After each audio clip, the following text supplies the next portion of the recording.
Bonjour à tous. Le mouvement Les Essentiels appelle le 10 septembre à une très grande mobilisation populaire, non pour manifester, ce qui nécessite une déclaration en préfecture, mais pour réaliser des rassemblements populaires. Le site précise, par exemple, rencontres citoyennes et conviviales. Chacun apporte un plat, une boisson ou une idée à partager. Des enfants, des ateliers d'enfants et un cercle de discussion seront ouverts à tous.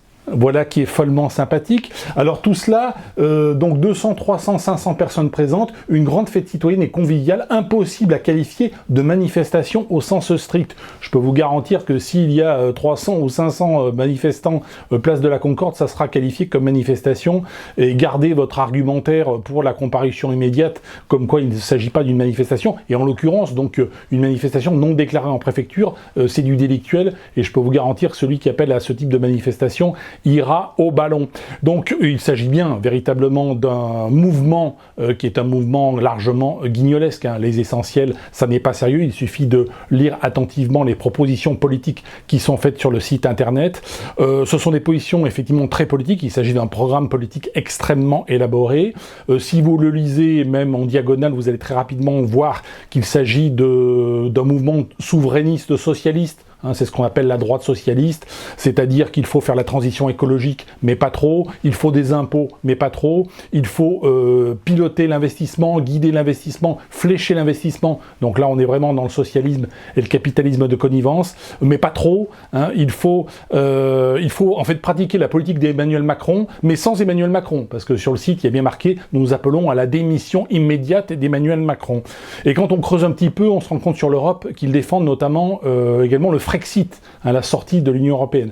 Donc le mouvement Les Essentiels est très largement issu de l'UPR de François Asselineau, le bon vieux Frenchy Asselineau, Papy Asselineau, qui depuis 25 ans fait 0% à toutes les élections, ce qui est un phénomène politique absolument exceptionnel et remarquable. Donc François Asselineau, une fois de plus, nous régale, une fois de plus, nous amuse avec son mouvement Les Essentiels, qui n'aboutira pas, naturellement, dire on va faire des manifestations. Il ne faut pas faire des manifestations parce qu'on risque d'être réprimé par la préfecture, et il faut surtout pas, comme à l'époque des Gilets jaunes, qu'on prenne des coups de matraque dans la gueule et qu'on soit traîné en comparution immédiate devant un tribunal correctionnel. Naturellement, c'est parfaitement utopique. Si on fait des manifestations, on risque effectivement d'être arrêté, ça fait partie du jeu, et quand on est un vrai révolutionnaire et un vrai résistant, puisque sur le site de l'essentiel, Les Essentiels, il y a le guide de la résistance, le guide des résistants. Allez lire ce guide, c'est absolument risible et dérisoire et ridicule.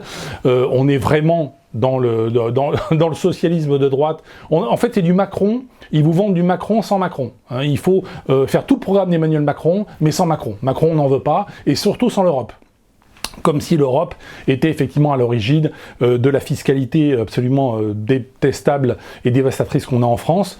Quand on va au Luxembourg ou dans d'autres pays d'Europe, on n'a quand même pas la même fiscalité, et pourtant on est bien dans l'Europe et on est bien dans la zone euro. Quand on va en Autriche, on ne trouve pas la même politique migratoire. Il n'y a pas de migrants, il y a zéro en Autriche, il y a zéro également en Pologne, et pourtant la Pologne est dirigée par des macroniens et des centristes, mais eux là-bas ils veulent zéro migrants, il n'y en a pas, ça n'existe pas.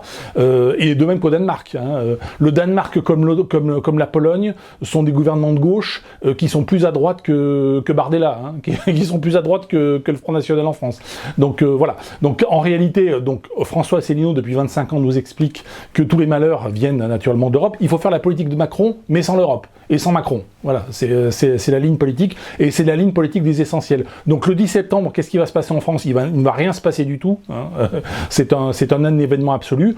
Nous savons bien sûr depuis hier que le 8 septembre, François Bayrou va poser la question de confiance aux députés, et la plupart des groupes parlementaires ont déjà déclaré qu'ils vont voter la censure. Donc en toute logique, le gouvernement Bayrou va sauter, mais de toute façon, s'il ne saute pas le 8 septembre, il sautera lors de la présentation du budget. Donc c'est reculer pour mieux sauter. En fait, Bayrou devance l'appel et s'enfuit en faisant porter la responsabilité de la fin de son gouvernement à la motion de censure.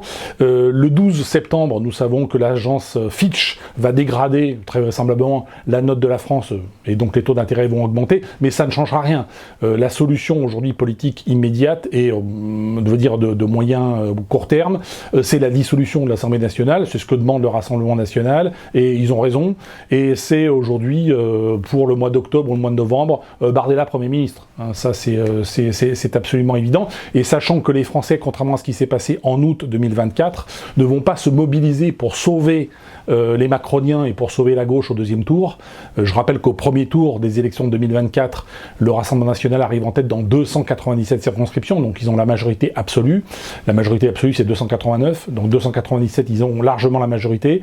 Mais les Français ont paniqué et ont voté et ont sauvé les macroniens, ont sauvé la gauche au deuxième tour, ce qu'ils avaient fait déjà en 78. En 1978, la gauche arrive en tête des élections, les Français paniquent pendant l'entre-deux tours et vont sauver les députés RPR, UDF au deuxième tour.